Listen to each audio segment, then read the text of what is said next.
குறு சிறு நடுத்தர தொழில் நிறுவனங்கள் அந்நாட்டின் பொருளாதார வளர்ச்சிக்கான அதன் பங்களிப்புகள் மற்றும் முயற்சிகளுக்காக அங்கீகரிக்கப்பட வேண்டும் என்று தொழில் முனைவர் மேம்பாடு மற்றும் கூட்டுறவு துணை அமைச்சர் டத்தோ ரமணன் வலியுறுத்தியுள்ளார். மொத்த உள்நாட்டு உற்பத்தியில் பங்களிக்கும் பல்வேறு துறைகளில் உள்ள வணிகங்களின் பெரும் பகுதியை குறு சிறு நடுத்தர தொழில் நிறுவனங்கள் பிரதிநிதித்துவப்படுத்துவதாக அவர் சுட்டிக்காட்டினார். Tahun 2022 oleh Jabatan Pembangunan Malaysia Kawasan, PMKS telah menyumbang RM580.4 bilion iaitu 38.4% kepada KPMK negara.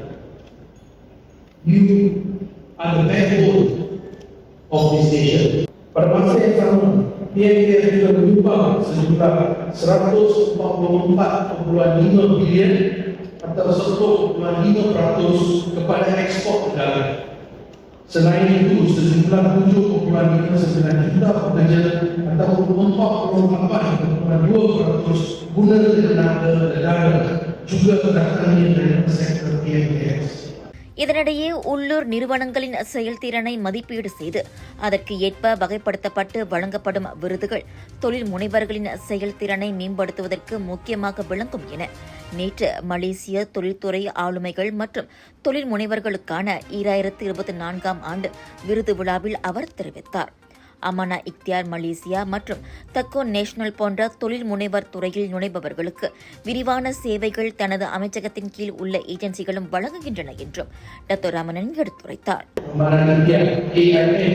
Yang merupakan salah satu penerima utama pada malam ini memberi fokus kepada usahawan yang ingin memulakan dan mengembangkan perniagaan dengan hujung sini perniagaan bermula daripada RM5,000 sehingga RM30,000. Kepada kumpulan sasaran usahawan wanita dan wanita usaha muda melalui program Sahabat AIM. Sehingga ini terdapat lebih daripada 300,000 sahabat AIM yang telah bergabung dan mendapat manfaat di bawah pelbagai skim pembiayaan AIM ini. Begitu juga dengan Teko Nasional.